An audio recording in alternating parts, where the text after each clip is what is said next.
Amity University Hyderabad campus Shamshabad ఎయిర్పోర్ట్లో ఉందండి. ఇది ఆల్మోస్ట్ సిటీలో ఉన్నట్టే మీకు campus. So year BTech admission start అయ్యాయి, తీసుకుంటున్నారు. క్యాంపస్ చాలా బాగుంది, వరల్డ్ క్లాస్ ఇన్ఫ్రాస్ట్రక్చర్ ఉంది ఇక్కడ. సో అమిటీ అంటే బ్రాండ్, ప్లేస్మెంట్స్ గురించి కానీ, ఫ్యాకల్టీ గురించి కానీ, ల్యాబ్స్ అండ్ లైబ్రరీస్ గురించి ఆలోచించాల్సిన అవసరం లేదు. సో ఎవరైతే 2025లో మంచి కాలేజీలో సీట్ రాలేదు, కౌన్సిలింగ్లో అని బాధపడుతున్నారో వాళ్ళకి ఇది ఒక బెస్ట్ ఆపర్చునిటీ అని చెప్పుకోవచ్చు.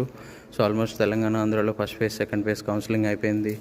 మంచి ర్యాంక్ రాలేదు, టాప్ కాలేజ్లో డొనేషన్స్ ఎక్కువ ఉన్నాయి అనుకుంటే కనుక ఇక్కడ స్టూడెంట్స్ అడ్మిషన్స్ కోసం, ప్రాసెస్ కోసం you can contact me. Scholarships కూడా ఉన్నాయి, రీజనబుల్ ఫీజు ఉంది. So any doubts any time you can call me. Computer science, engineering దాంట్లో అన్ని స్పెషలిస్ట్స్ కూడా అవైలబిలిటీ ఉన్నాయి. Thank you.